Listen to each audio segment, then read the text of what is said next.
um, their mums. So if they get the pups at about 60 days, which is about 2 months of age, you start by feeding the pup at least about 5 meals a day.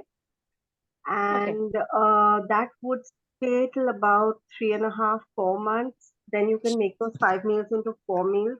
At about 6 months, it can go down to about 3 meals a day. And after that, say about 7, 8 months of age is when you can take a call. You can either reduce that to about 2 meals a day or continue 3 meals for life. Bappi तू दोनों वेळा Okay. खायला पाहिजे म्हणते. Just a minute, I'll mute everybody. Participants, could you all please just mute yourselves? Yep, I did that. Right, and Rachita, you'll have to unmute yourself. So you said that it should at least be 6 times in the starting, and then we reduce it to 5 times over a period of 5 to 6 times, yes. Yes, 5 to 6 times to start, because they're very small, so their stomachs are also very small, so they can't take in very large amounts of food at one go. So you feed them small meals through the day, starting with at least 5 to 6 meals a day.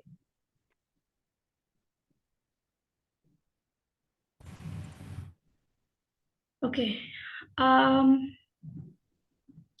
couldn't hear you, but I'll take it from there. Okay.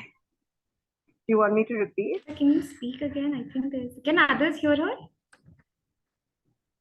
No.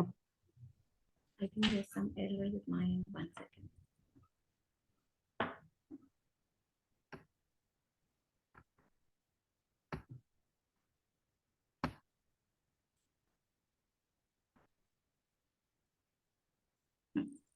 Now I'm good. Right. So I'll just skip for now to Lena. And the most asked question has been that my dog, as soon as come, pees everywhere in the house. How can I restrict it to peeing on some particular spaces only? Yeah, this is the most common and most how do I say, it's a single topic that can drive owners crazy, right? New owners crazy, because now you have a puppy that's peeing everywhere in the house. So ideally, if you get a dog from a very good breeder, they already have this idea about pee training.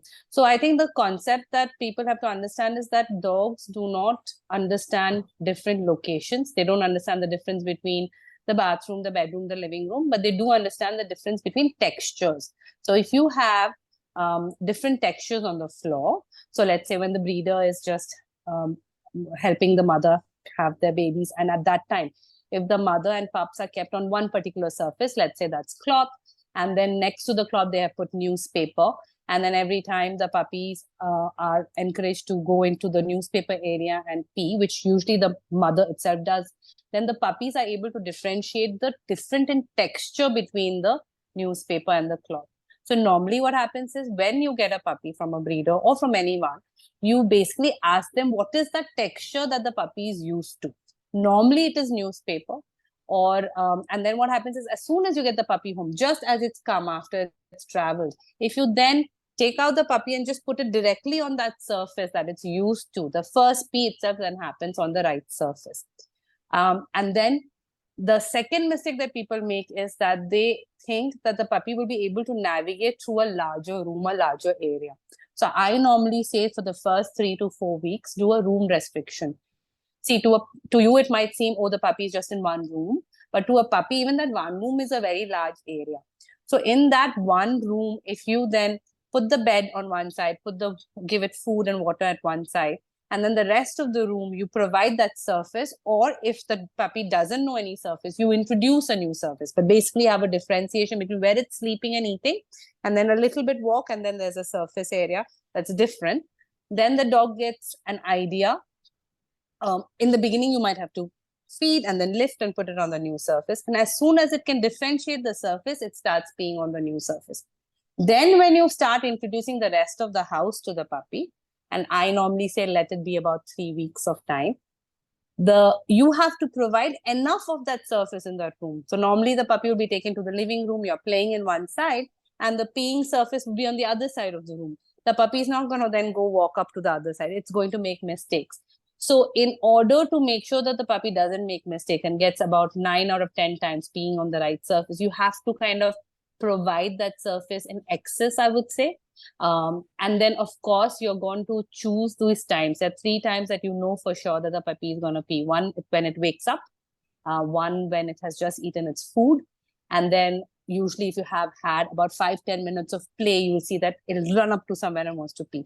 So if you keep an eye on the puppy for the first 10 days, it doesn't even take 10 days for some breeds. You keep an eye like a hawk and you make sure that you help the puppy succeed to find the surface on which you want it to pee. And thereafter you provide that surface everywhere. Then usually within 10 days, we have a puppy that is completely pea-tailed.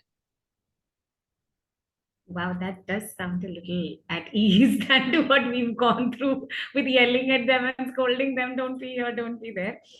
So the basic question which was going around in the community, and I feel to ask both of you related to peeing, was that a lot of times the trained puppies also started peeing outside the pee pads and not right at it. A few of them diagnosed it as UTI. So why I'm asking this question is that one, of course, behaviorally, how do you see a difference that if the dog is in pain, is he doing it out of discomfort or is he just doing it because a lot of people name it as they do not want to listen to us and they are just trying to be boisterous about it. Two, of course, Rachita, why I'm adding you into this is that if we do see a discomfort, what changes in a food for a puppy would be advised at the same time? So we can start with either of yours. Okay, so I actually have personal experience here. My first eldest one came to us with a UTI, and it took us the longest time to figure this out. We went through the whole grind of, oh, she's not listening. Of course, being a beagle, we also had that concept in our head. They're stubborn and they're difficult to train, and they just do things to kind of spite you. So it was actually we actually went through the grind with Cleo, and until we figured out, we actually went to a behaviorist. We went like everywhere until we finally figured out that it was a UTI. And the second we figured that piece out, it was a breeze training her after, because we just by the time we figured it was actually pretty bad, so we didn't have an option except to undergo the antibiotic course and do the in terms of natural, my go-to is always to do cranberry extract. It works like a charm. Okay. Like with the milder UTIs, that alone is enough to kind of sort it out even without antibiotics. Right. So and with pups, the lesser the medication, the better it is. So Right. that works really well. There are a couple of homeopathic remedies also for UTIs, which we can kind of use. But yeah, so from a food perspective, that is what And this cranberry extract is available anywhere. it's yeah, you'll get it even at a human chemist. Okay. Okay. You do have dog specific versions as well, but it's also readily available at any human chemist, because even for human UTIs, it's pretty commonly used. Okay. Okay. Okay. And any From a behavior, like, yeah. Please. Lina. from a behavior point of view, actually, what commonly happens is that when a dog, the expectation as an owner should not be like from the time the dog puppy comes home that it'll know where to pee, right? So it's a build up, and you basically have a reward system attached to it. So the puppy pees in the center of the pad, lots of love, lots of reward. Pees at the side of the pad if it's after a few days that it has learned to pee on the pad, but it's on the side of the pad, then you give a little less reward. Normally what happens is then when the puppy is peeing on the side or his puppy is peeing off the pad, there's a lot of no, there's a lot of screaming, there's a lot of like talking between the different humans, saying, "Aare dekho dekho kya kar raha hai," and all of that. That is also attention to the puppy, right? So that's what we call negative attention. So sometimes negative attention can also become a reward and makes the puppy unlearn certain stuffs. Because now it says, "Oh, I can pee here also," and they talk to me. The second common thing that happens is that once it starts peeing in a off pad kind of a site, the spot begins to smell. So if there is any residual smell of urine in different parts of the house, then the puppy also then goes back to mark those space back. Usually what happens is people then clean up those spaces with very strong smelling detergents or chemicals like Dettol or Lysol, which smell really foreign to the puppy. So then the puppy feels, oh, but this doesn't smell like my home. This doesn't smell like my owner's clothes. This smells foreign. So let me pee on it to feel comfortable. So that's Oh. another reason why they then continue peeing in other places. You typically do not see marking. So when people say that my dog is peeing everywhere around the house at 60 days or in the next few weeks that the puppy has come home, marking is not a concept that we worry about. Then that is when we start worrying that maybe the dog is having a UTI. When owners come and say my dog is peeing everywhere, then I typically always say first go check with the vet whether the dog has a UTI. Because always remember this, that the puppy is not gonna practice a behavior unless it's getting something out of it. It's not fun to pee everywhere. It must be getting something out of it for it to continue that behavior. And most commonly, it is that yelling and saying no that they get from the amount of attention that they get from all the owners. Then they start continuing that behavior. But then in this ideal situation where they are peeing outside, and if we don't scream, what do we do? So you're gonna guide back. So if you've missed the incident where the dog has peed, like you missed it even by half a second or 2 seconds, there's no point screaming at the dog. You just quietly clean it up and you soak up the pee and then clean it up with a detergent based solution that usually is the same detergent that you're using to wash your clothes. And then you, as I said, you have to teach your dog, right? You cannot expect a behavior without teaching. So you have to teach the dog. So next time, let's say the puppy has peed at 1 o'clock in the afternoon, you are expecting that the puppy is going to pee around 1:30, 1:45. Especially if it's food, then it's going to pee at 1:10. So then you as the owner has to keep your eye on the puppy. And when it's time, you're going to pick up the puppy and put it on the surface that it's meant to pee and be ready to reward the dog. I was actually just going to ask that whether that is the correct thing to do, because because that's how I've brought up all three of mine and trained them to now go to the bathroom. Initially, it is a bit of a task because you have to be on the clock all the time to figure out. So after, maybe in a day or two, you will figure out that, okay, right now it's a 30-minute or it's a 40-minute window that I have. So that's how we did it, to be honest. So if I know that, my little one can right now hold for just 30 minutes, as soon as we are reaching 28, 29 minutes, I'm on my guard. If she doesn't go on her own, I'll pick her up and I'll take her to the pee pad and say, okay, pee. And then reward her. I mean, that's what really worked for us. And This is quite a time clock that we need to manage here. but once that initial effort is put in and it's done, you're sorted for life. Like literally. Yeah, and for people who do not have time, of course, there are people who are going to go to work and maybe the staff is not there. And that is why I really, really recommend room restriction. So it's much easier if the puppy is in a smaller room. And let's say for people who are at work and the puppy is going to be with the staff and staff is, let's say, in a kitchen kind of area, either you're going to have a crate for them, then it's easier. Or you're going to, in that area, you're going to room restrict. And basically you have either the bed and where the puppy is going to play, and then the rest of the part is the peeing surface. There's no way the puppy can make a mistake because wherever it'll go, step in after it walks a few steps away from its bed is the peeing surface. So the puppy will, you are basically setting it up for success. And then initial 10 days, if you have done that, thereafter you can reduce the peeing space, but within reach of the puppy, and you're sorted. Right. We will get back to the peeing more because there is a lot of questions around this. Rachita, a very quick question is, are there any specific dietary requirements for puppy? Yes, of course. So pups have extremely different dietary requirements compared to adult dogs. The calorie intake needs to be almost double of what an adult dog would be.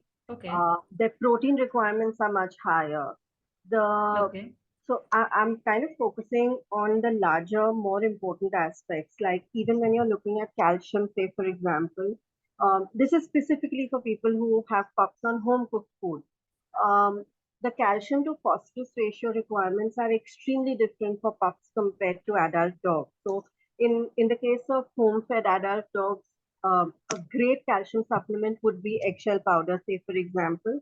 But that's the worst thing you can do for a growing pup because eggshell powder is purely calcium with very, very little phosphorus. So that ratio is very warped when it comes to pups. So for pups, if you want to do a natural calcium substitute, it has to be bone meal because that has a great calcium to phosphorus ratio, which is exactly what a growing pup needs for building on their skeletal system nicely. So they need more fats. So basically, pups, because they're growing, you're accounting for a lot of calories being burnt in the growth and development process also. Plus, generally, just the way they are, they're hyper, they run around and all of that. Their metabolism is a lot more. So, calorie intake, fat intake, protein intake, everything is much higher compared to adults. And this is till what age are the dogs actually growing So physically? typically, for smaller breeds, small to medium breeds, you consider them to become adults approximately at about 1 year of age. The larger they get, so your Labradors, Golden Retrievers, those dogs become adults at about 18 months of age. And then you have your giant breeds who continue to grow slowly, slowly till they're about 2 years of age. So for smaller dogs, smaller to medium breeds, you would change them from a puppy diet to an adult diet approximately at about 1 year of age. Okay. Okay. So a very basic question to both of you actually, and I think we'll start with Lena on that note. Is that breed, as you mentioned, a lot of people think that there are two sects to here, like one sect believes that everything has to be very breed specific for the dog. Like if it's a GSD, he's going to be aggressive, things like this, which we thought, like you just said, Beagle, we thought is going to be a little one not listening to us. And in terms of food, is there difference in all the breeds, or is there things that they just pick up from their pet parents? So in terms of behavior, breed is important. Let's say that, right?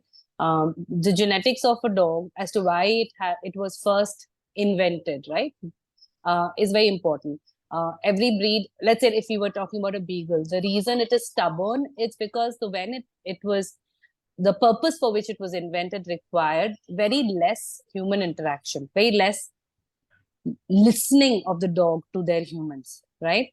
Whereas if you took like a golden retriever, it required it to listen to the owner because it's on a very daily handling that the dog has to go hunt and then bring it back to the owner. Whereas for a beagle, the beagle just has to go running hunt, like spot the prey, and then just tell the owner, and the owner, like the hunters, and the hunters will go there. So there's very little feedback in that, and that's why beagles are considered stubborn, right? So do we keep certain breed specific traits in mind when we start training? Of course. And when people say that, oh, I'm thinking of getting a puppy, we do tell them these are the breed specific behaviors. Does it suit your suit your environment, suit your lifestyle? But having said that, is nurturing not to play a part? No, of course. Like if I took a beagle and I train it the right way, knowing its trait, I can have a completely compliant beagle who will come when called every single time. And that would be because I have kept the breed specific trait in mind, and I would have trained extra for certain things that the dog finds it difficult to learn. And that will help me balance out the dog's behavior. And of course, how owners react, certain scenarios are very common regardless of the breed. Okay, like such a negative attention, as I was saying, is a common thing, right? The dog is chewing your furniture, you will yell at a beagle as much as you will yell at a retriever. So certain behavior of owners are common regardless of the breed, and therefore the problem that comes with it is also common, and therefore the solution that I suggest is also common. So for those things, breed doesn't matter. But whether you have to work extra in certain areas for certain breeds, yes, of course, we do that. We always keep that in mind. Right. I also would like to add here. I mean, I have 2 GSDs and Rachita has like 3 beagles. I'm sure even as them being GSTs, they have different characteristics. Absolutely. Like Tyra, I mean, you've seen is more like, okay, I'm going to listen to what you're saying, but whereas he has more anxiety and he needs more attention in terms of the bonding, like you had explained last time. So I think, makes sense. Like you keep their characteristics, but it's important that you're working on the nurturing part as well.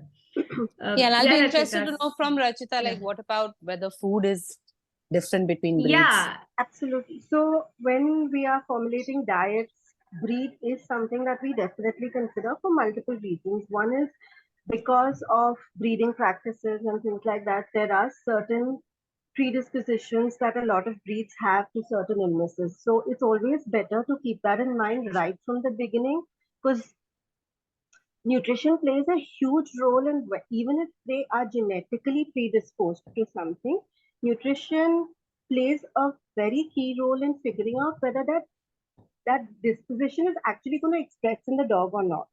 So if you keep in mind that, say, for example, beagles are extremely prone to skin issues or stuff like that, and then you formulate the diet keeping that in mind, where you're exposing them to lesser and lesser common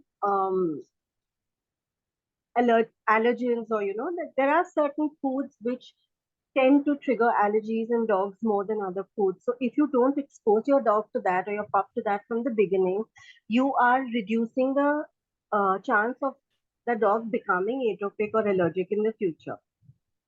Even with regards to calorie requirements, the breed does become extremely important, because it's not like saying you take one golden retriever pup, you take a beagle pup, and you take, say, a Labrador pup, all of whom a GST pup, all of whom are 3 months old, and I will give them all the same diet. No, because at the end of the day, when they're going to grow up, they're all going to be different shapes and sizes and different weights.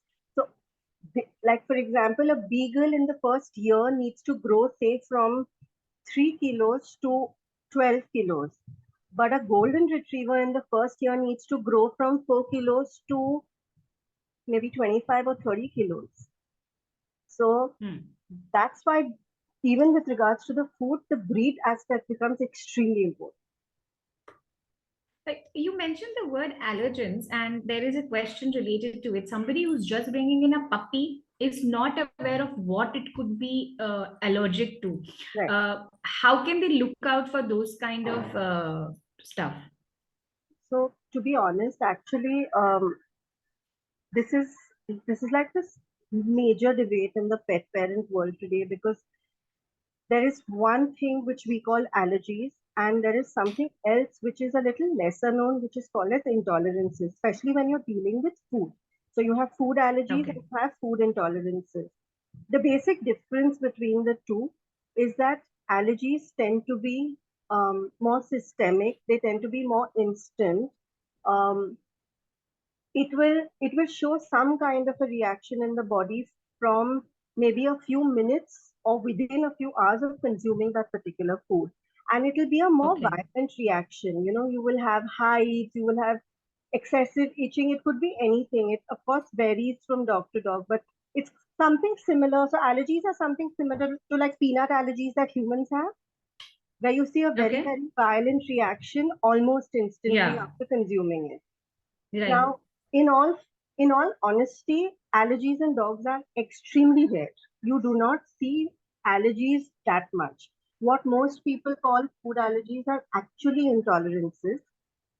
Intolerances is something a little different. Intolerances are when the body builds up an intolerance to a particular food over a period of time. So let's say your dog is eating chicken, and for whatever reason, the chicken isn't agreeing with the dog. But the body will tolerate it, and try to manage it as best as it can till it reaches a particular point. When it reaches that tipping point, is when suddenly there will be like an overnight, you will start seeing some kind of a reaction. And intolerance reactions are slightly milder. They generally are gastrointestinal related, so you'll get tummy upsets, that kind of thing, or they'll be skin related, where you'll start seeing itching, scratching, things like that. They'll start biting their skin. You'll see redness on their skin. And this is what confuses pet parents the most, because they are like, till yesterday eating the chicken was fine, and today suddenly what has happened? So basically, it's because the levels of the intolerance have been building in the body. Tolerating it. Yeah, so that the body says I'm okay managing it till this point, but now beyond this point I'm not able to manage it. So now I will start to show symptoms and say that okay, I've had enough and we can't manage this anymore. So those are the things which are actually what are food intolerances in dogs. And that's why when we plan diets and stuff, people don't stick to a single protein or don't stick to a vegetable constantly. But even if there is a scope of the intolerance building up, the minute you stop and you give the body a break, the level comes down again and then you start again. So you're kind of delaying the process of possible intolerances in the future. When it comes to answer your question, when it comes to pups, you generally go with the assumption that they will not have allergies. Okay. Because the younger ones, even if they do have itching and scratching and redness, more often than not, there will be another reason. It would not be food related because they don't. It doesn't normally does not develop that early.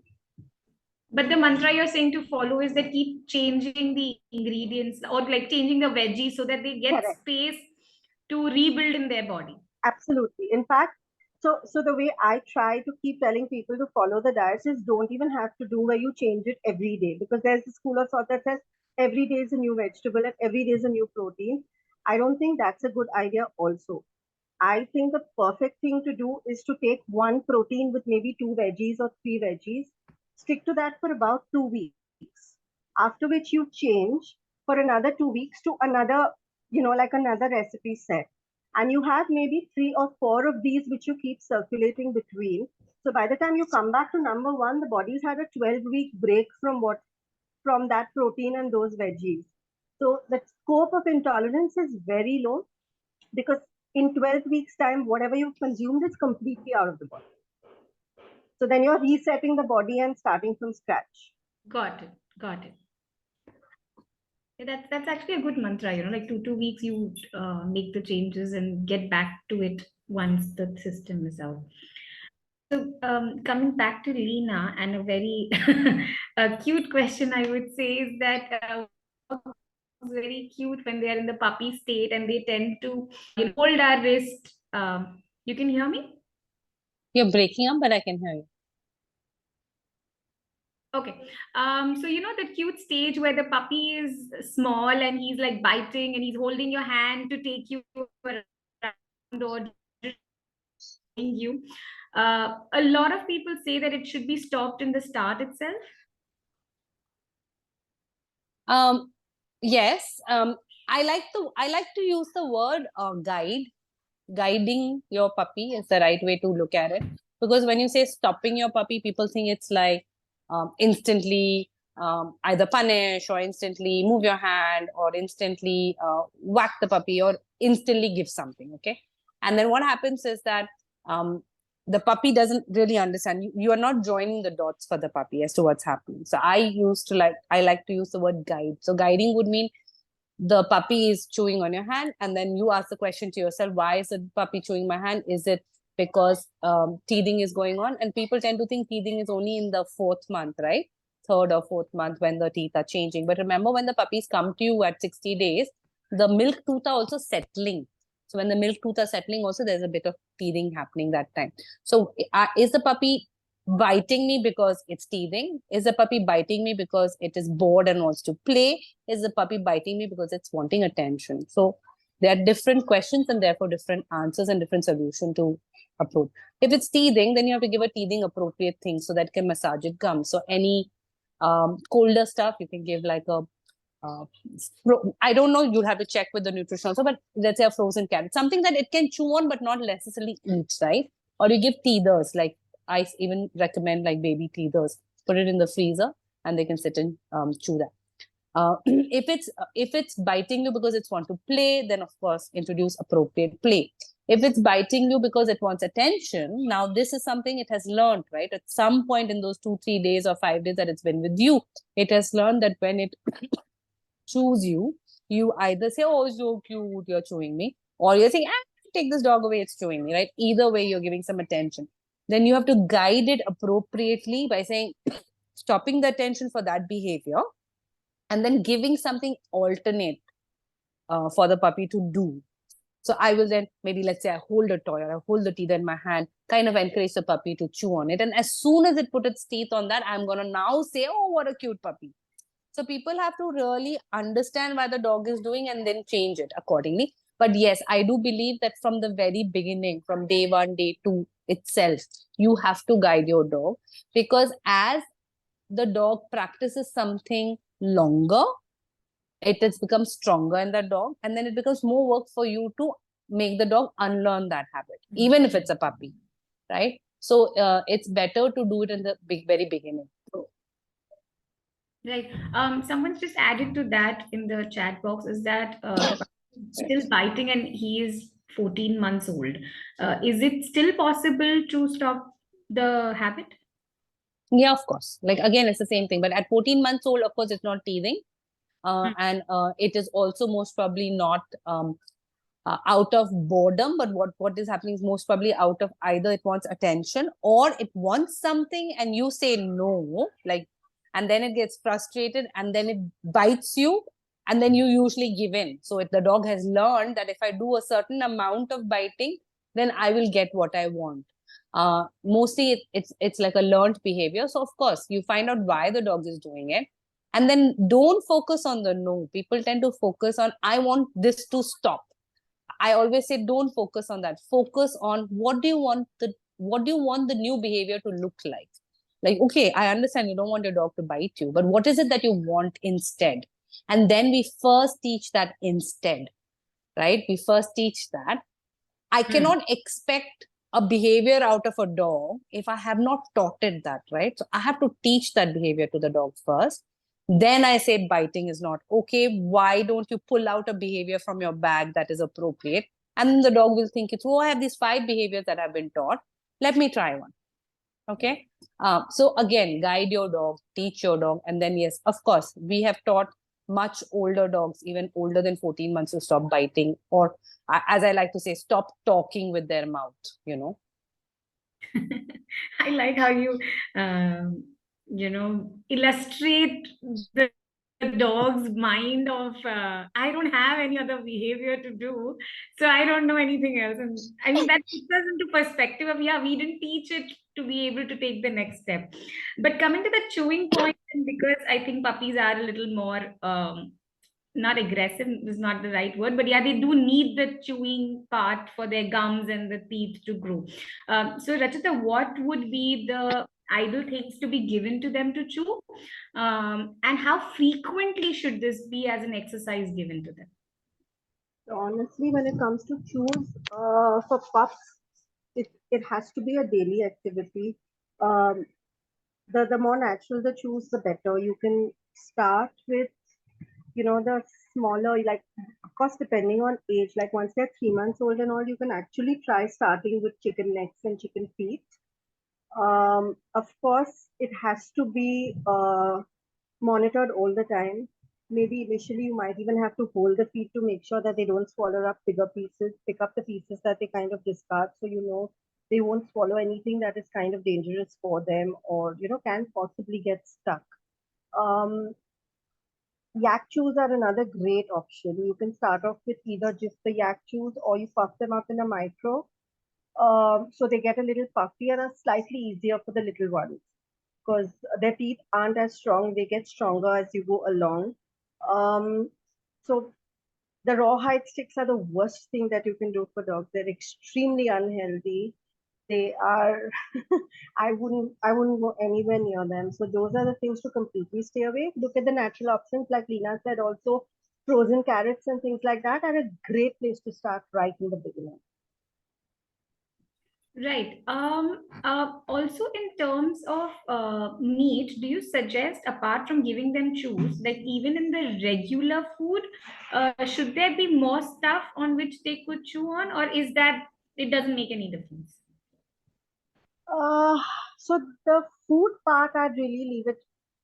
It's very relative. Some pups, that again is a very texture based thing. There are pups who prefer like a minced texture where everything is mixed up and nice. There will be dogs and pups who prefer to sit and bite chunks, you know. So it's a very texture based thing with dogs. You'll have to figure out what's working for your pup. So I don't think that would contribute so much because for the teething part of it, you need stuff that's hard, that actually makes a difference. The meat won't, because you initially anyway when they're younger and you're going to feed them, you're going to feed them very well cooked meat.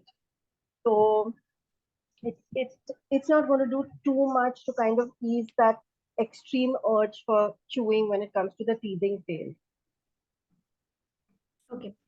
So coming back to Lena on the point of chewing and biting, what about the precious furniture that we keep getting ruined with, and majority of the first-time pet parents have messaged that even after giving them, but I'd also like to add an incident to that where Z was teething on walls, to be very specific, and that's when we realized that he was deficient of calcium. So just wanting to get some heads up on, you know, in terms of when do we know that this is a behavior where it needs to be changed? When do we know it is a behavior where they need attention from us in terms of health or mental health? So when we go for puppy consult, the first thing I make pet parents do is to pull out all the toys, all these what they consider as chewing options for their puppies, and then I sit and separate them into these categories of, oh, these are all rubber, these are like hard plasticky stuff, and this is like rope stuff. Normally these are the three categories that I find, and then I say you have these categories from 3 to 15. And that's when the head scratching starts, like, what do you mean? Huh? So basically about that many different textures of things they need, okay? Because when your puppy is growing, it's curious, and texture plays, as Dr. Rachita said, texture plays a big role. Okay, not only just for food, but also for just chewing and figuring out what is this.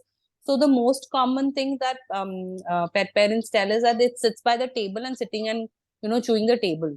Usually it's wood. So puppies also look for natural chews. And which usually is missing from the list of chewies that the parents are offering to the dogs. So if from the very beginning they have, let's say, given a wooden option, something wood based, that could be like a tender coconut, that could be a piece of nice wood, doesn't splinter. I could just say get a good quality balan, and when you provide that, then you normally don't see this issue happening. When the dog is doing anything to the wall, typically that is a nutritional deficiency, unless the dog is tied right next to a particular spot and all that it has access to is the wall. Then what happens is that the dog is just sitting and turning its head and just gnawing on the wall. But if it specifically seeks out cement, then yeah, it's a nutritional deficiency. The second thing that normally happens is that I like to, as I said again, if from the very beginning, if I leave 10 things around the house and I kind of prime those 10 things with, let's say, either by playing with those 10 things with the dog and adding value to that thing, right? Normally what happens, parents get the toys and get these textural things and they're just lying around the house and the dog is self-entertaining. Right. But so the value is based on what the puppy puts on it. Okay, choose it for some time, then gets bored and choose on to something else. Very bored. Then by the 8th or 9th attempt, it then starts chewing your sofa ka leg. Now suddenly there's a lot of attention from the owner. So now the puppy has added more value to the sofa ka leg, right? So from the very beginning, when you are training your dog, if you add value to the dog's toys by playing and interacting and giving interaction and attention, then when it goes for the sofa, you simply just say, don't do that. Why don't you come? I'll play with your ball or I play with your some other toy. Then the puppy will leave it and come for that. Like you mentioned even previously, I feel giving them happy memories, then they have a bucket of things to look forward to rather than doing something where they get nasty comments from us. Right. I would like to ask Lena further to that in terms of chewing and biting. Is the barking, when does the dog, in terms of age wise, really learn barking? And two aspects to this. One is if it's an individual dog, when does it learn?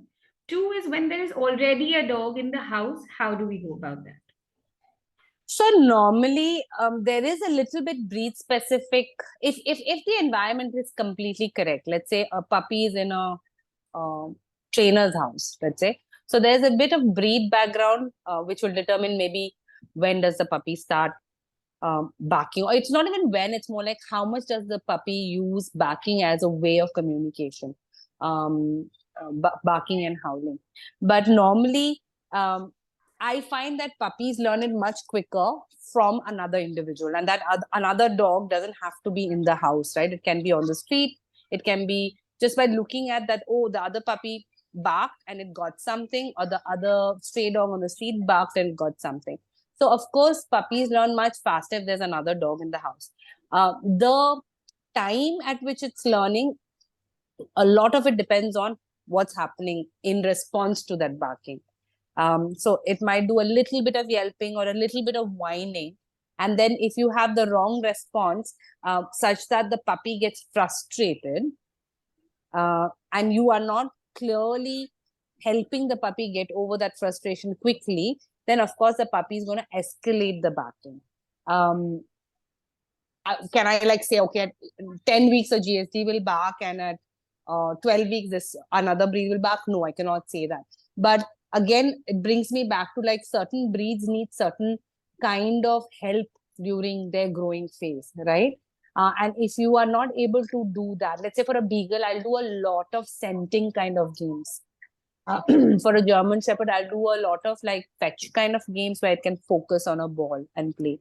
But at the same time, I'll also teach a German Shepherd how to calm down after the game, because they do get driven up very high. And then let's say if I play ball, and they're here and I stop the game, and it'll just take one incident, it'll bark at you and you'll say, what happened? Oh, you want to play more? And you play, that's it. It'll just take that one thing for the German Shepherd to know that the next time when I want to continue playing, I just have to bark.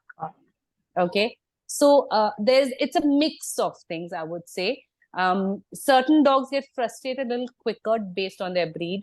Certain dogs, like especially like German Shepherds, Border Collies, even Beagles will use their howling when they are frustrated. So certain breed specific information you can get, but I think it's more about how you give them attention, and what format you give them attention, how you take care of their frustration, that will determine their barking.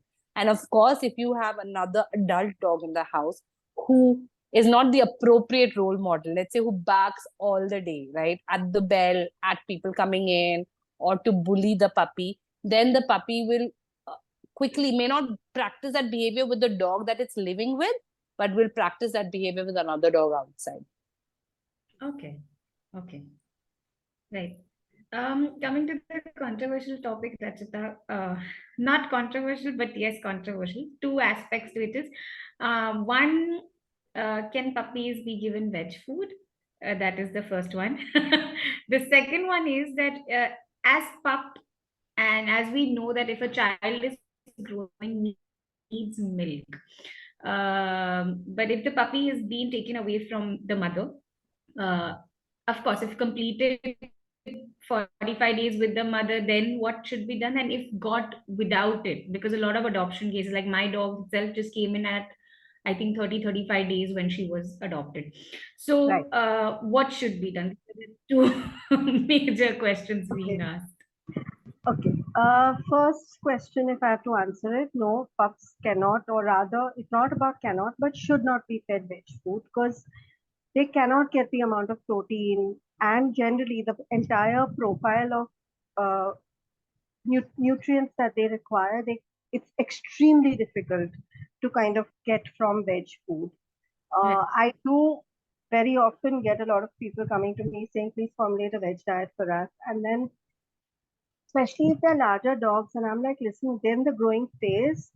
While it really kills me to say it, I would say that if you are going to feed veg food, you'd rather stick to kibble, because even the worst quality of kibble is still better than feeding a growing pup veg. because there will be so many developmental issues which you don't see at that point in time, but they kind of creep up much later in life.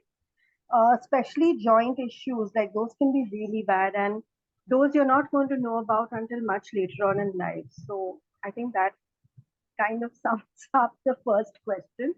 When it comes to the second question, of course, if pups are bought from breeders and stuff, breeders do have a tendency of wanting to kind of get rid of the pups much earlier than they should. Like I said, a minimum of 8 weeks is like the bare minimum. That's the ideal time that a pup needs to spend with the mother, with other litter mates to learn certain aspects of basic behavior, things like bite inhibition, do's and don'ts, even basic hygiene. Like it's easier to potty and pee train a puppy who stayed longer with the mum because there are certain behavior aspects that they learn by looking at the mum's behavior also. um, Getting very, very so, and in situations of that which are ideal where you've got pups at about 45, even 45 days for that matter, 45 or 60 days, most of them are already weaned off the mum's milk, and they are on starter kibble, because that's how nobody wants to take a dog from a breeder unless they're already being fed kind of some kind of packaged food. Now coming to the younger rescues, or when you literally rescue pups who are extremely young, don't have a mum anymore. Still, milk is not the ideal. There are canine formulas available which are pretty decent. Um, there are certain recipes which we can formulate to ensure that they get the correct nutrition, which clearly either a cow's milk or a buffalo's milk or any kind of like off the shelf milk is not going to give them. So just like when it comes to human babies and they're being weaned off their mom's milk, they kind of switch to formula. You have to do the same thing for pups as well. And even on a regular basis, general milk can't be given.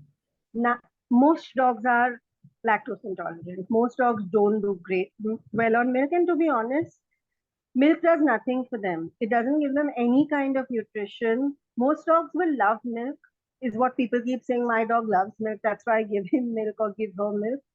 But nutritionally, it's really doing nothing for them. So, curd, on the other hand, is different and better. Sorry, I didn't hear you. I said they don't need milk. They don't need milk, no. Right.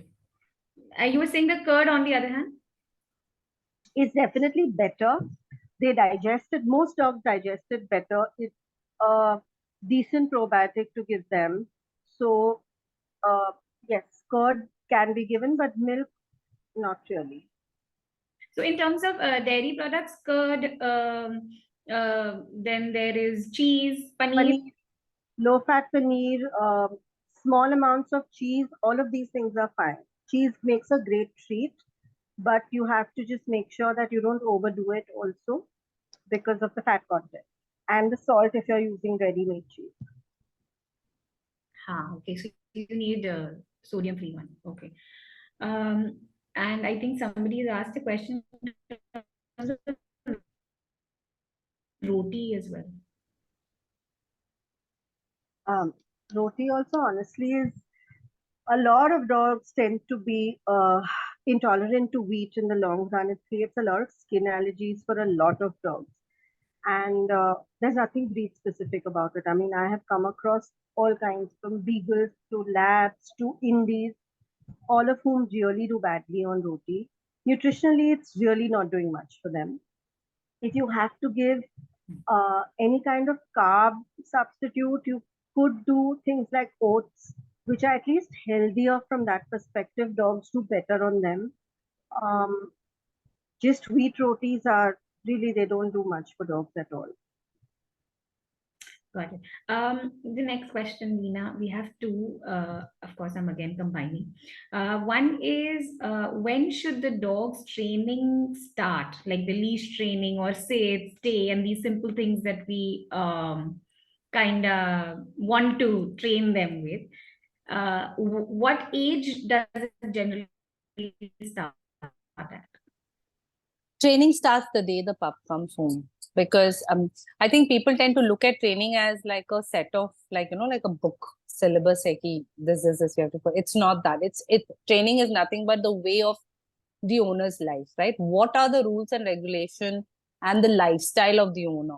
And just explaining that to the puppy as, okay, you have just joined my family, by the way. This is a conference that we are calling today. These are the rules of my house. This is what I want. That thing has to start from day one the puppy comes.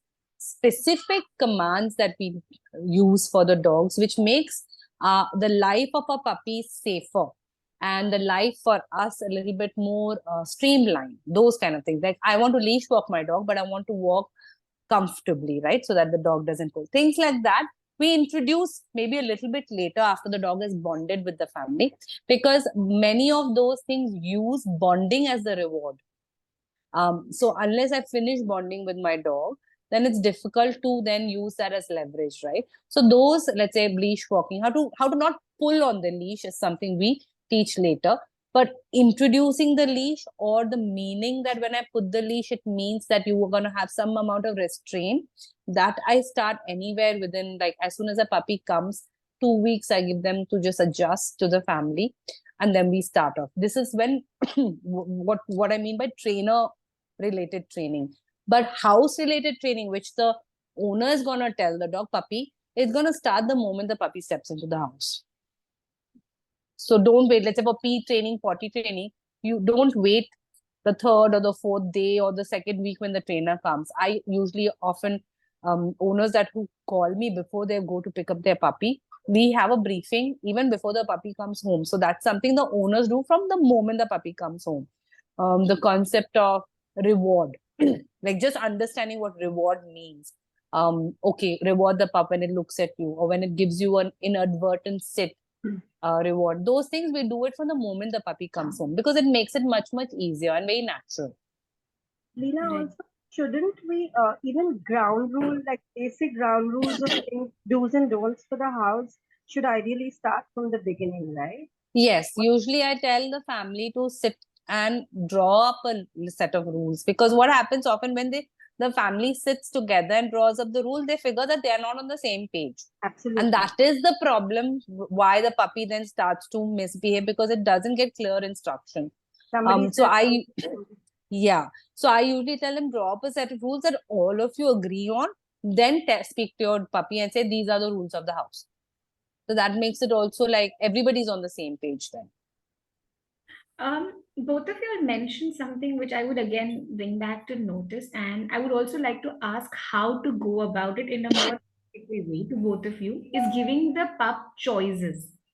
Right. So when you're giving food as choices, how do you actually ask a pup if he would like to eat something, particularly if you're giving the choices?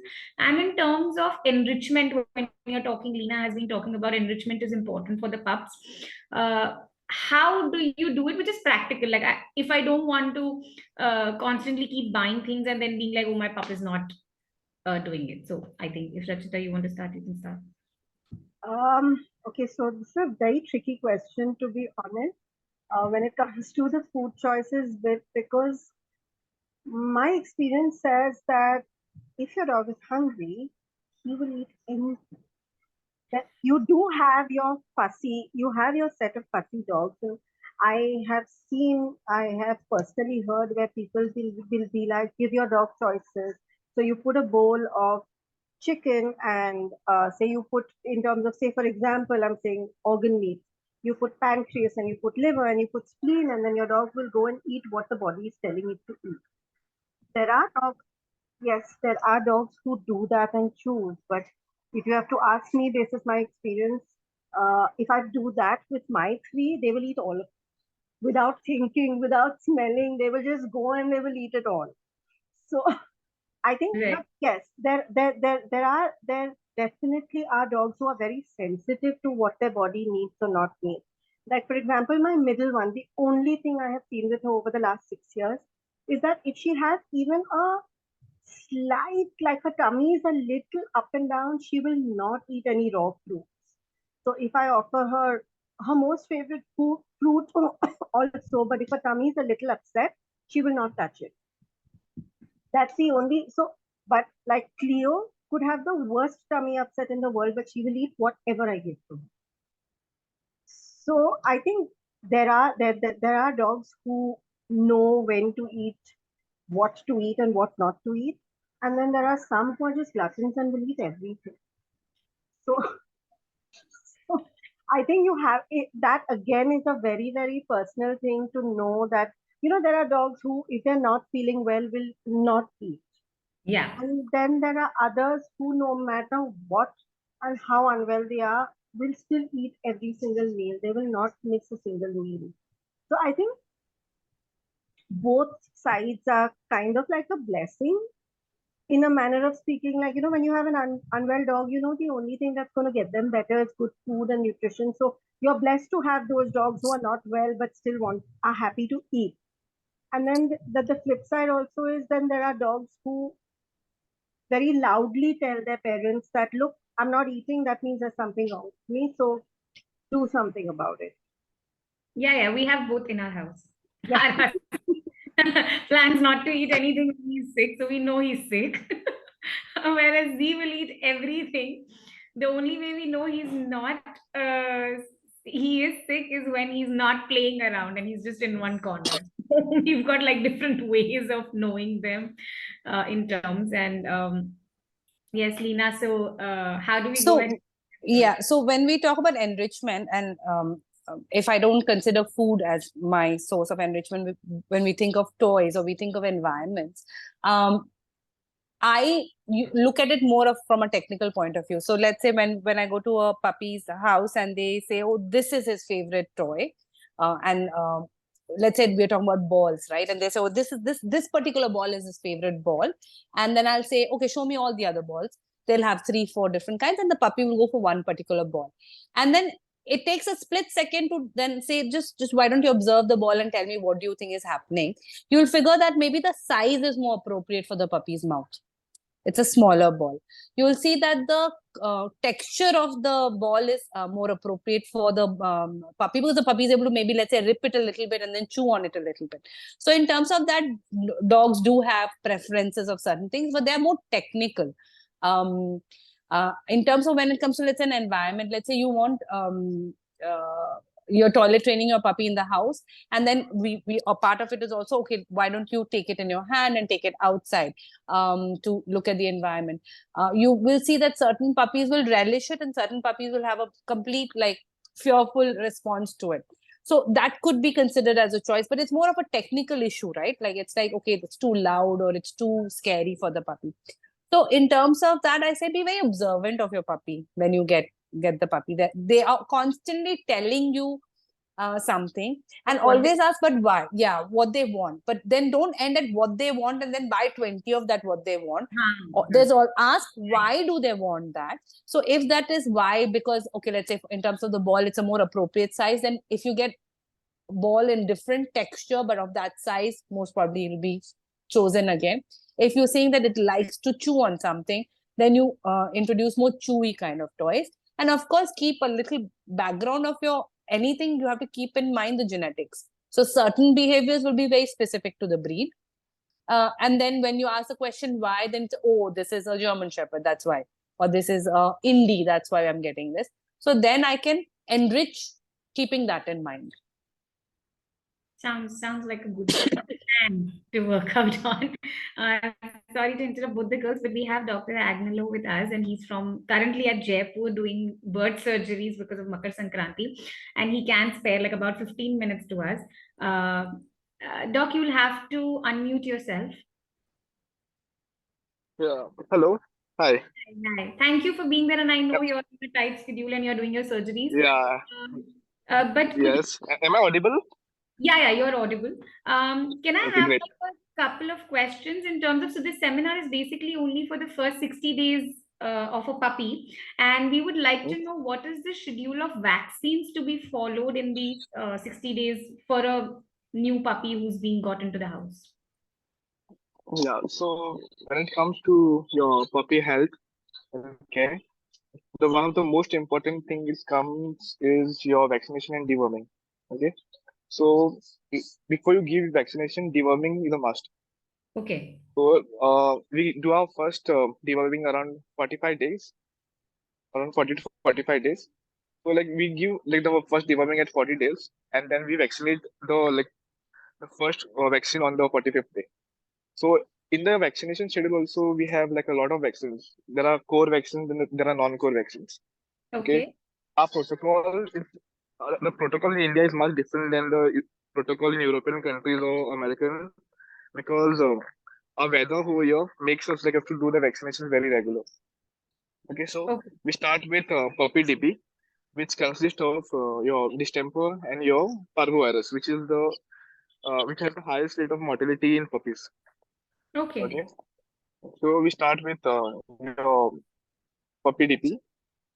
So Okay. along with that, you have to do your deworming in every 15-day schedule.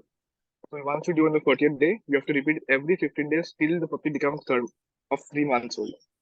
Okay. So after your puppy DP, we repeat the vaccination. We do the booster of puppy DP after 15 with a gap of 15 to 20 days. Okay. Then after 15 days, we keep a gap. Then we do rabies. So Okay. that goes on after every 15 days, you have to keep a gap and then do a rabies booster again. So first Okay. time, yeah, when the first time when the puppy comes, you have to do the booster vaccines because the antibodies which are developing are not enough. Okay. So first time we have to give the same vaccine का 2 बार देना पड़ता है because the immunity enough amount of immunity is built up and there are enough amount of antibody titer in the body. So once your puppy DP is done, you do after repeat you do a booster. After 15 days you do your rabies. After again 15 days you do your rabies booster. उसके बाद आता है your coronavirus, which is considered a non-core vaccine in India, but it is a very must because it also has a lot of gastric disturbances which are corona. A lot of time, what happens if a dog is having gastric issues, we just say it's parvo if it's not Ah, vaccinated. A right. lot of time it could be corona also. Okay. Okay. After after corona, we have your kennel cough. This one is Corolla, right? Sorry, The second one that you said is Corolla vaccine or Corona? coronavirus. It's like COVID, but in dogs it has been there for like past a long time, but it affects the GI system. Okay. So corona is another very important vaccine. Okay. Yeah, अभी humans में तो अभी आया है, but in dogs and cats it has been there for a long time. Oh, Okay, but interesting. unlike humans, it affects the GI system Okay. in dogs. Okay. So after your core vaccines are done, then you have your leptospira. Okay. Your leptospira. Uh, in leptospira, there are again 4 strains. Then your hepatitis, your canine hepatitis. After that, you have your hepatitis, and you have your interrogating America. There's one more. This is there. So now what happened is the good thing is in India we have all this vaccination combined in a vial. So Okay. it comes in a 10 in vial vaccine. So you don't have to go searching for all this different. It just comes as puppy DP and the second booster you just give a 10 in vial vaccine, which has all the strains of this. Okay. So it has parvo, it has puppy DP, it has parvo, it has distemper, it has 5 strains of leptospira, it has adenovirus, it has herpes virus, and your hepatitis B. So this way it consists of 10 vaccines. So that's why it's called 10 in 1. Okay? And Oh, then wow. then you have to do kennel cough, which is a non-core vaccine, but again very important. Actually, in cities like Mumbai and metro cities, where the humidity and is very high, with the animals are prone to respiratory distress and they develop corona this your kennel cough. Again, kennel cough also there are multiple strains. So we try to build some kind of immunity so that even if they do get the vaccine, they have some immunity to so that they can recover faster. So, Agnolo, at what age does the vaccine start? The So we puppy. prefer to start publicity at day 45. Okay, so it all starts from day 45. Until when is the vaccines that go on for a puppy?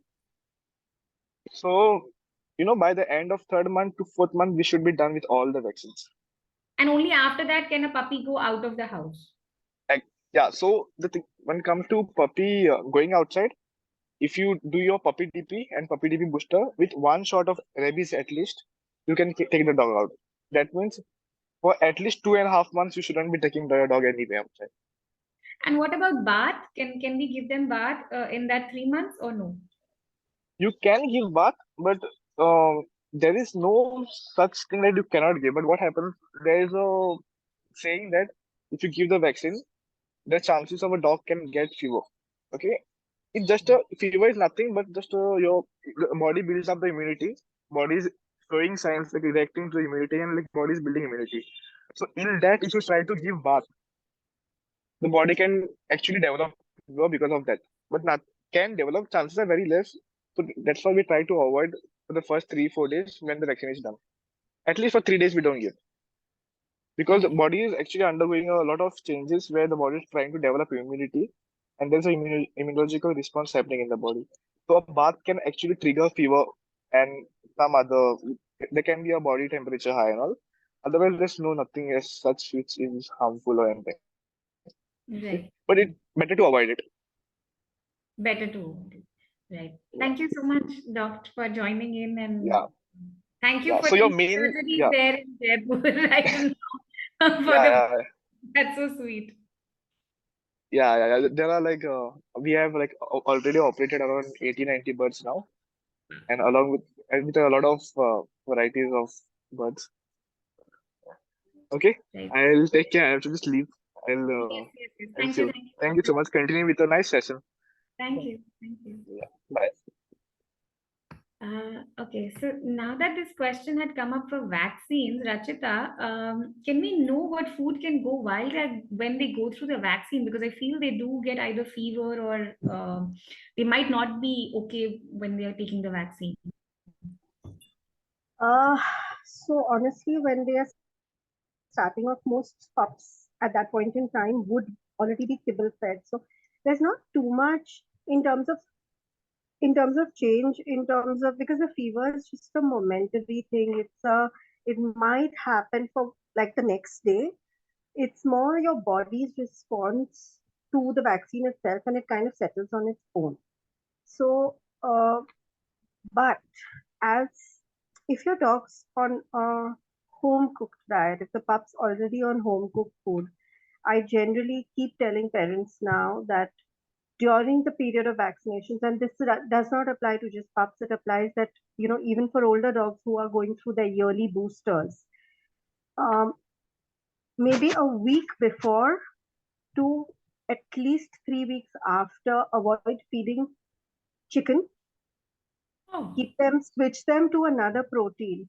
So what we've seen, like, going back to that discussion about allergies and intolerances, what I've noticed in a lot of dogs, and this is something, I think it's not specific to just us, it's a worldwide thing that's been happening.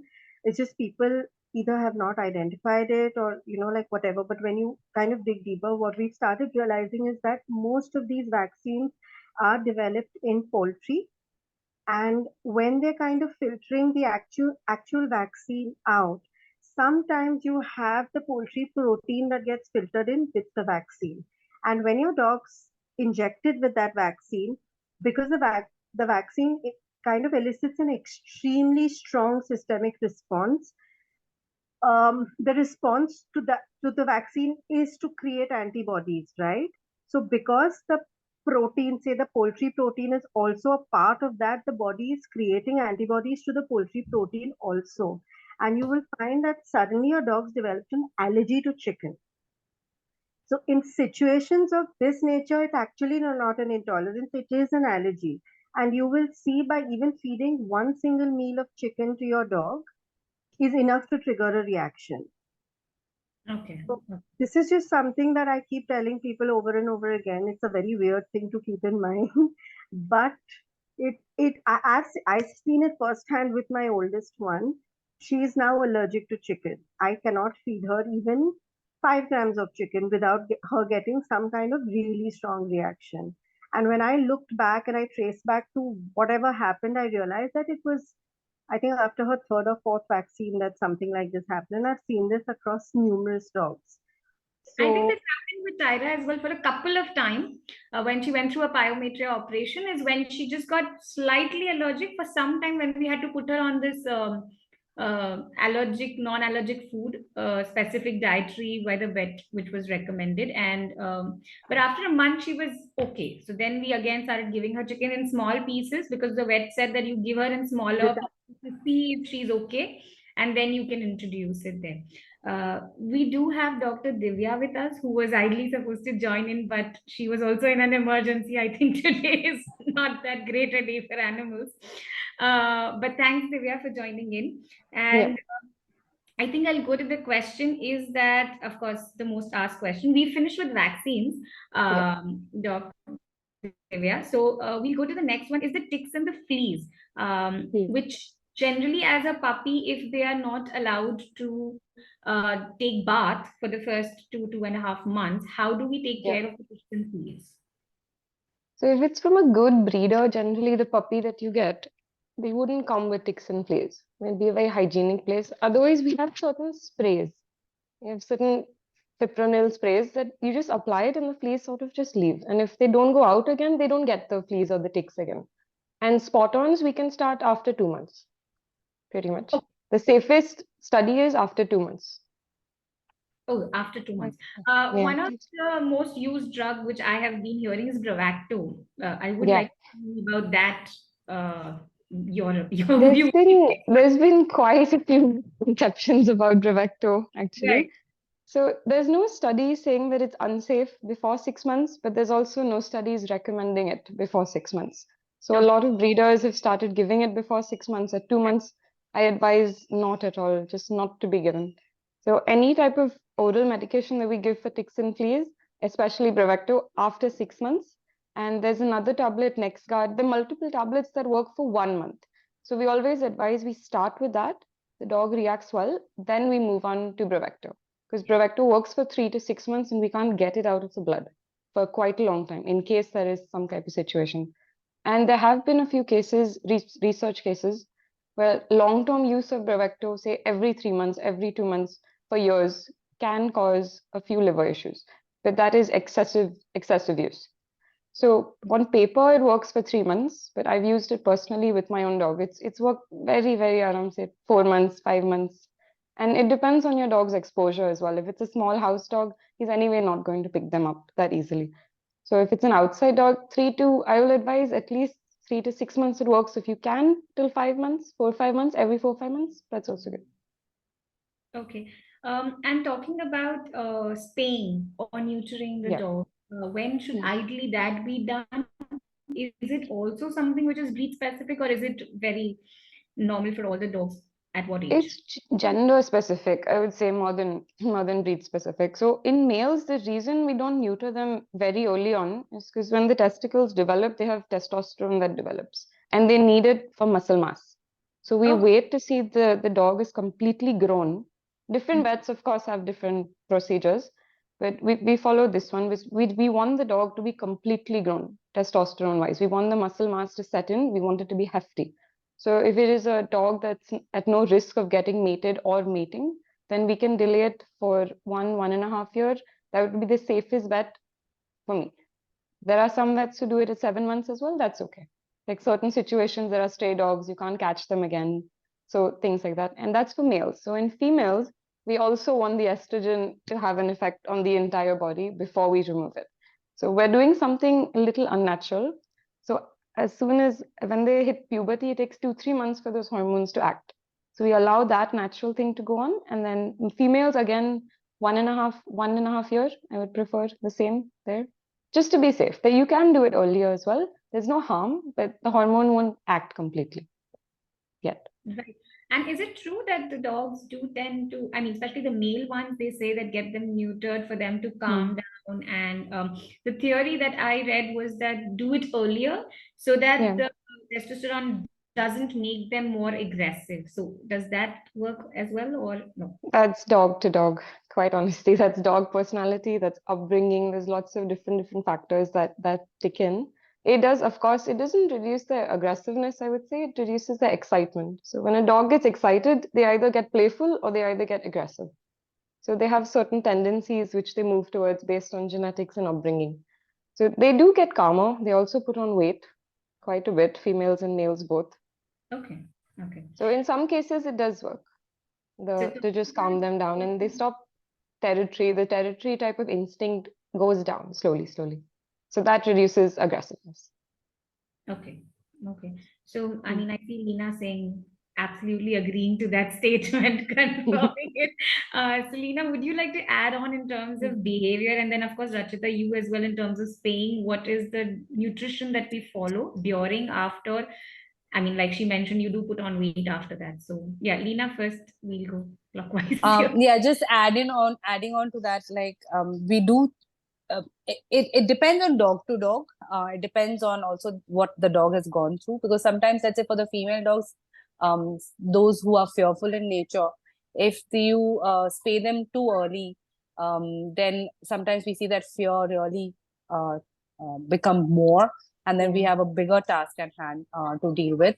And at the end of the day, behavior wise, unless the behavior is because of the hormone. So if I have a male dog who's marking excessively and that is testosterone driven, then neutering or spaying such a dog will have an effect on that behavior.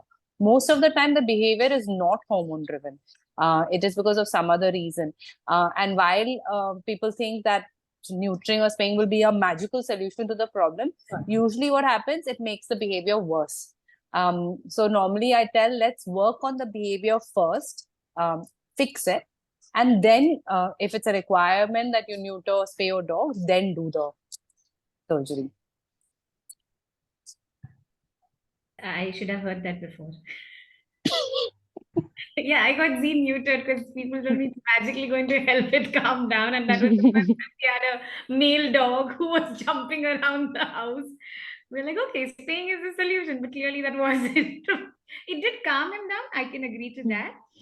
But like you said, the behavior was stemming from something else, and we had to again work on the root back to there. Yeah, Rachita, please. Okay, so yeah, of course, once you spay, there's two things that happen. One is metabolically, their food drive increases. Um, so you'll suddenly find fussy dogs, dogs who don't eat, suddenly want to eat a lot more. And so that's one thing. On the one hand, their food drive is increasing. On the second hand, the metabolism slows down and their need for calories reduces. So you actually have to cut back on the food. Otherwise, you're suddenly going to find them. You may not see the difference in a month or two, but suddenly, third, 3, 4, 5 months after spaying, they're slowly, gradually becoming balloons if you do not cut back on the calories. So the minute you kind of spay, immediately about a week or so, you give them a week of recovery or whatever, whatever, and then slowly you need to start tapering down their food till you reach a point where you know that they're okay and they're kind of stable. If they're already at a good weight, then you just monitor their weight weekly to see that they're kind of maintaining that weight. If you find that the weight's going up, then you keep reducing the food gradually, 5%, 10%, till you reach a stage where the weight increasing stops. Okay. Okay. Right. Divya, Rachita had mentioned about allergies and tolerance earlier, where she Yeah, said sometimes people, the dogs are not tolerant to a particular product, and over a period of time, it shows on their body. In case of an emergency or an allergy, what is it that they, a pet parent should do? Because a pup, we don't really know what it's going to trigger to a pup who's unknown to us. yeah. So finding food allergies in dogs, there's two ways. One is just get it tested, but it's quite expensive. Ranges from 20,000 to 40,000 depending on where you send it, just for that one test, Delhi or abroad or wherever we send it. And another option is trial and error, pretty much. That is one. So if we know it's not just chicken, it's mostly any poultry products, so be it eggs. And a lot of the dry food we get on the market has chicken feet sort of grinded into it. So that is also another source of allergens because it is still a poultry product. So Right. any type of those, I found most dogs have been allergic to a lot of poultry products, but they're not allergic to other meats like beef or pork or fish. Fish very rarely you'll find a dog because the fish barely doesn't have a lot of like allergens in it. So we have found lots of dogs actually, mainly beagles, to be honest, mainly a lot of beagles who are beagles they tend to have lots and lots of food allergies. Beagles and a few German shepherds just here and there. They have skin issues, and then they just get triggered due to those allergies. So there's nothing much you can do. If they're allergic to poultry products, you have to eliminate from the diet, and you'll find out quite easily. Because if No, he's on a chicken and egg diet, then what I mean to ask is that if right now I have fed my dog and there is an allergy, like this redness or something, what is it that I can do immediately to just help my pup? immediately there'll just be a few antihistamine medicines you could give. It's not necessarily an emergency situation. Like it's not like an anaphylactic reaction where their throat would collapse or they'd swell up on the face. They'll just get skin rashes wherever the food is touching, maybe rashes here, rashes in between the paws, the ears, the eyes. So this is another hint, recurrent skin infections that don't go away through months and years of treatment with antibiotics or things. Then people start to suspect the food allergy. So it's not an emergency, but just discontinue the food and antihistamines to control the aggravation, and maybe antibiotics if he's itched on top of that, which they always do. And Right. that's all. One last question, and then we'll open the forum for others to ask as well, is when should dental care start? Is it at the pup stage or is it much later? And if so, then how can we go about? So that depends on the dog's diet. So if he's having a lot of soft food constantly, say bhakris, eggs, chicken, rice, then that's all he's eating. The plaque kind of deposits over months. So they start to show these changes after maybe a year and a half or so of constantly being fed this soft food. And hard food also in kibbles, people sometimes soak them in water and give it to them. So the reason the food is actually hard is that it sort of chips away at the plaque. And the treats and all, some treats, the dental treats are very hard because that's what they're trying to do. They're trying to remove the plaque. So I would maybe, depending on the food, if he's just dry food, you can keep checking the back teeth mainly, not the front. The front will mostly develop them later. So the back molars, that after maybe a year and a half, 2 years, depending on the diet, that would start developing. And dental care could be, you can start introducing something like carrots at a very young age to your dog. So the chewing motion of that hard carrot or certain treats, and they have toys with silicone bristles. So these are all preventive measures. Treatment wise, the only way we can do it, so maybe some supportive oropet medicines, they get rid of plaque. But the most effective one, of course, is dental scaling. But it is a minor surgical procedure because the dog is anesthetized. So that's it. Maybe after 1-2 years or so, you all can just keep an eye depending on diet and introduce precautionary measures first so that the dental scaling can be delayed for 5-6 years, maybe later. Right. And what about these dentastics that are available? Do they really work? I have not found much. I've used them on my own dog. They like it. They like it as a treat. That's all I found. They just like it as a treat. I've not found it much very this veggie dent is all right because it's hard primarily. It's just hard. Right. So It's just the dentistics, if you've texture noticed, that's they're actually very helping. pliable, very soft. Sorry But to Right, right. I've not Yeah, found I it the know most Rajita is effective. facing there. No, no, no, no, no, no, no, no, no. no. So, nutritionally, I find most of these treats, including all the dental Yeah, chews, they have a whole lot of crap in them, which they do. actually in the long run is very harmful. It has a lot of hidden sugars and that kind of stuff. In terms Mm. of dental preventive, the absolute best thing you can do for dogs is giving them bones to chew on. Just 3 to 4 days a week for about 20 minutes each is absolutely okay. Um, my oldest one is 8 years old now, and she doesn't have a spot of plaque on a single one of her teeth because she's been getting. It's the only thing that I really do. Um, of course, we did train all three of them as pups to be used to being brushed Mm. because it's just a habit. So that's something we developed from right from the time they came to us, where we would take we started with our finger and then we kind of built to an actual toothbrush. So they're all used to the toothbrush thing. But honestly, we don't really need to use a toothbrush to actually clean them because they get chews at least 4 days a week for about 20 minutes each, and that's literally enough to take care of all of the dental hygiene that's really needed. So that's a great preventive. Sounds interesting and natural to me. I will start picking up the questions from the chat box so that, and whosoever it would be directed to, I can ask. Okay. For Lena, as far as I know, it is much better to take dogs for a walk rather than toilet train, because it goes against their instinctual behavior of digging, right? But I have seen people teach their dogs to go to bathroom, and is that okay or not good for the dog's mental health? Lena, you're on mute. Yeah. Um, so the question is, I think what she means is whether toilet training at home as an alternative to walking your dog is a good idea. Absolutely not. I mean, the whole idea is that in the beginning, when the puppy is at home and is holding its urine only for half an hour to 45 minutes, you are not going to make 20 trips downstairs to make sure that the puppy's peeing downstairs, right, in the natural environment. So that is why we do toilet training at home. Can you do toilet training in a more natural surface, like you make a little bit of a gardeny kind of a place or something like that? Yes, of course you can do. But even then, that is not an alternative to not taking your dog for walks.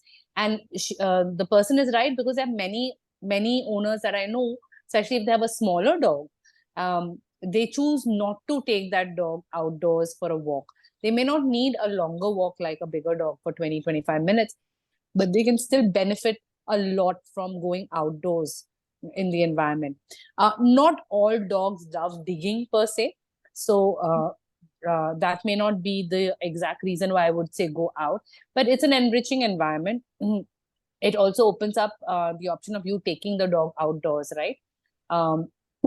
So that you can, like if you were to go to the beach or something for a holiday or something, your dog already knows that environment, is able to behave in that environment.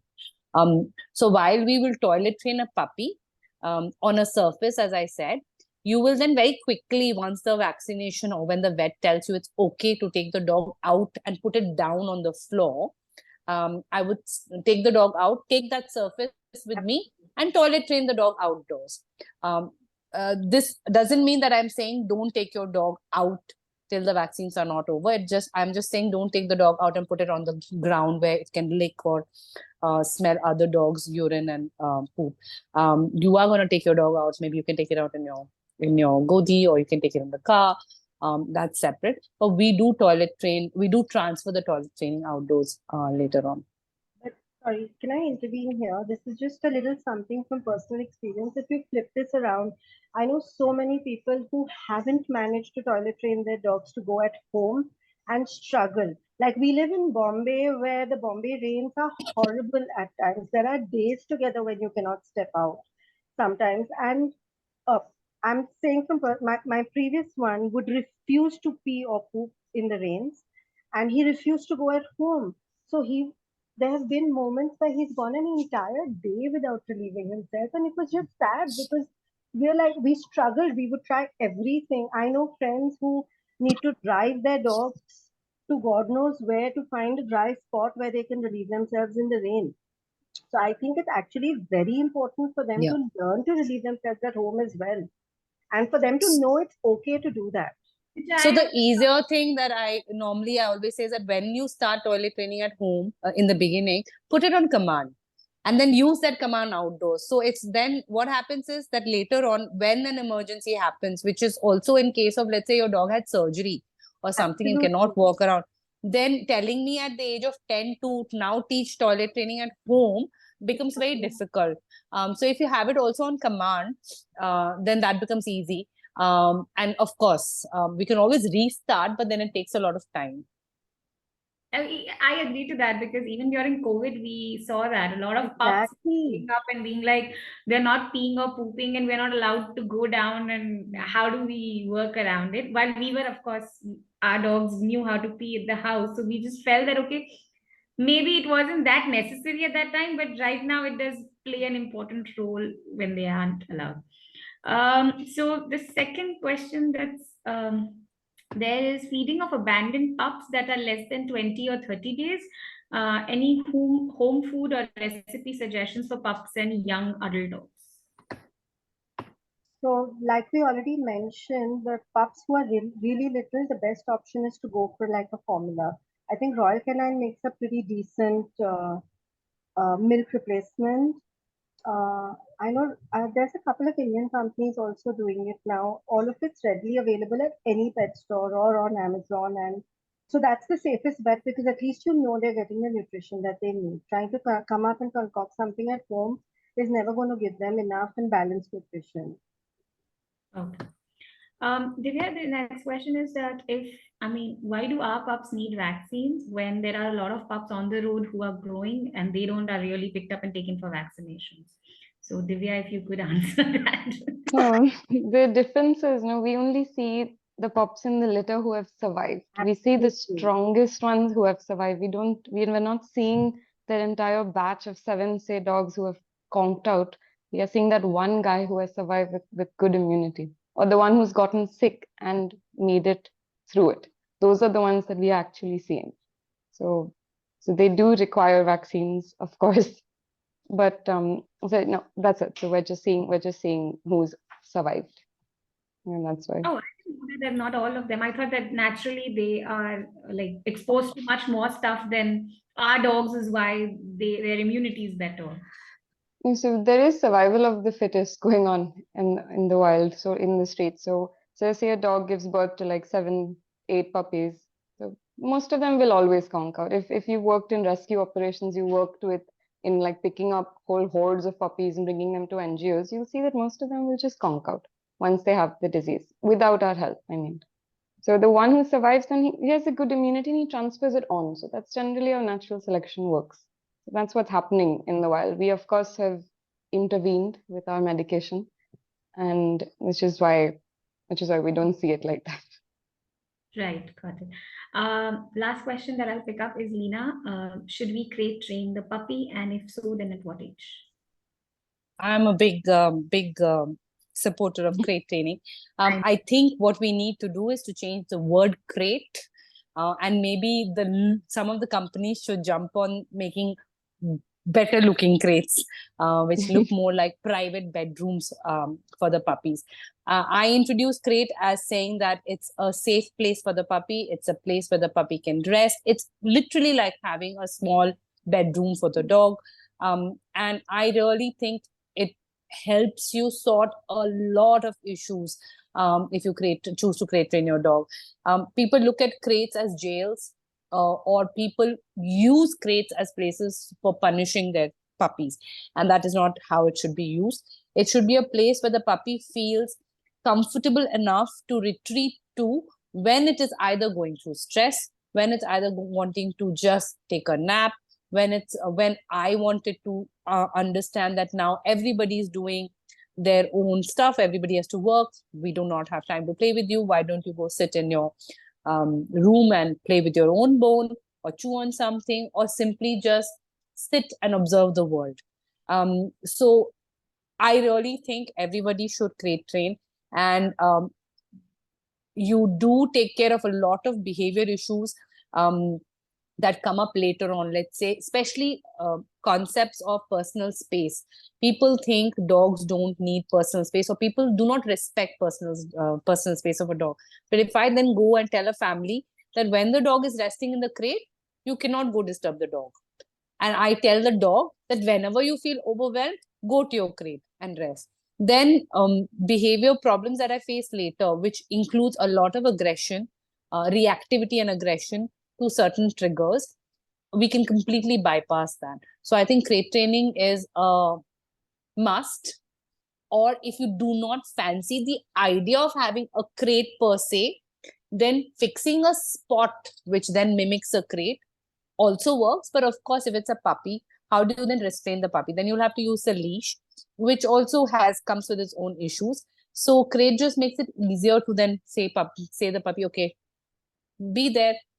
Within about 2-3 minutes, the dog calms down, and then once it figures out that it's not being used as a place to get punished, then you will see readily puppies going into the space by themselves. We don't even have to ask them.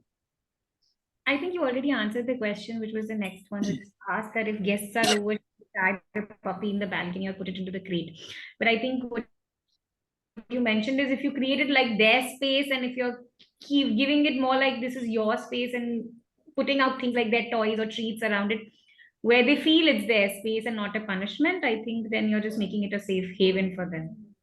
Yeah, and you're giving them the choice, right? Like if they don't want to interact with your guest, it's like just giving choice to the dog. You don't like the dhobi, you don't like this particular uncle who's come to eat because he's very boisterous. You don't like the child who's coming always at you and chasing you. Go to your crate. I, as a owner, will promise nobody will come and bother you there. Then the dog has a choice to retreat there instead of using biting or barking or running under somewhere else and hiding to avoid that situation. Actually, to be very honest, I've seen Z, who's my more insecure and more sensitive dog. I have seen that he has a table or a space that he has created himself as a crate where he goes inside and he's just over there. And that's like my hint to know that, okay, this guy is not okay with whosoever has come or the particular action that has taken place. So I think what you're saying is very natural also to them. It's just that crate makes it sound like you said, like a jail, and we feel that, oh, we're jailing our kid. Yeah. Right. So I think with that, we'll session. Thank you so much, the three of you. I mean, it was a good and a power-packed session to understand what does a puppy need in the 60 days. I'll try documenting all of this and share it with people. And of course, Rachita and Leena are already on the group. In case you wish to add anything over there, you can. And Divya, if you would like to get added to the group, I'll be happy to add you to the WhatsApp status. Thank you so much. Thank you. Thank you very much for having Thank us. you. Yes. Thanks, Darshan. And thank you everyone for attending. Bye-bye. Bye bye.